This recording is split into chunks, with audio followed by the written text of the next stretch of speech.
नमस्कार दोस्तों, कहानी को शुरू करने से पहले हमारे चैनल को सब्सक्राइब कर ले और घंटी को दबा दे जिससे हमारी वीडियो आप तक पहुंच सके। आइए कहानी को शुरू करते हैं।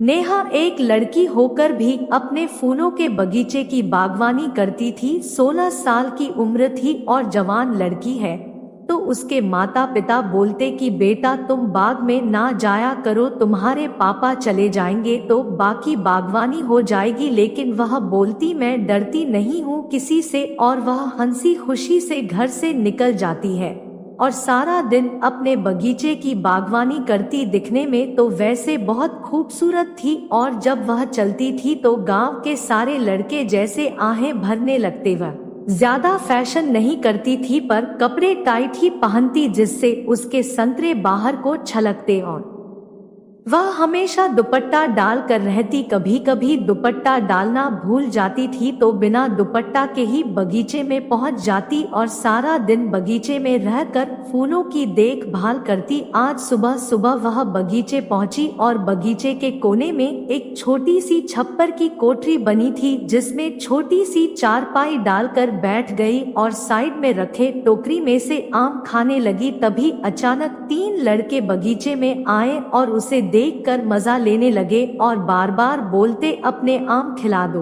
अपने आम खिला दो। तो बोलती जाओ बाजार से खा लो। जवाब में वह लड़के बोलते नहीं, मुझे तो आपके आम खाने हैं। नेहा समझ गई थी कि वह लड़के किस चीज की बात कर रहे हैं।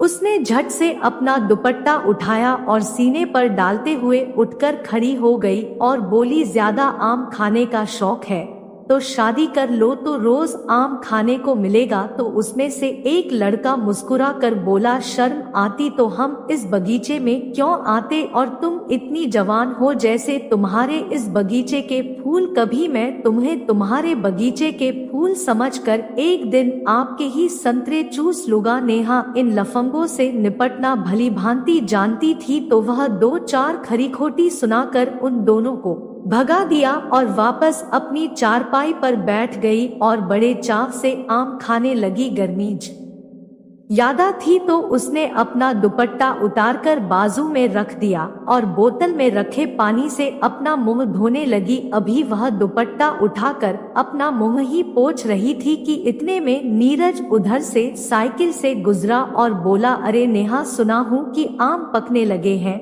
नीरज नेहा के मोहल्ले में रहता था, बड़ा शरीफ लड़का था। नेहा जानती थी कि वह लड़का अच्छा है, इसीलिए बोली अरे नीरज, कुछ आम टूट गए हैं, आ जाओ तुम भी खा लो। नीरज बोला किसी दिन आऊंगा तो खा लूंगा। नेहा जिद करने लगी तो नीरज साइकिल से उतरकर छप्पर की कोठरी में घुसकर उसकी चारपाई पे बैठ गया और नेहा ने उसको एक पका आम देकर बोली लो खाओ। नीरज आम खा रहा था तो नेहा की बातों का जवाब नहीं दे पाया और आम में उसका पूरा ध्यान था। अगले पल उसने आम को पूरा खाकर साइड में रखा और हाथ धोकर चारपाई पर बैठते हुए बोला मैडम, आपके आम तो एकदम रसगुल्ले की तरह मीठे हैं, जी करता है कि रोज आकर खाया करूं लेकिन समय नहीं मिलता। इस पर नेहा बोली समय निकालोगे तो निकल जाएगा और फिर तुमको तो जैसे इतना भी समय नहीं है कि अपनी दोस्त को 5 मिनट दे सको। नेहा ने कुछ ज्यादा मुस्कुरा कर बात कर रही थी तो नीरज को अच्छा लग रहा था। मैं आशा करता हूँ यह कहानी आपको पसंद आई होगी। दोस्तों मिलते हैं अगले वीडियो में। धन्यवाद।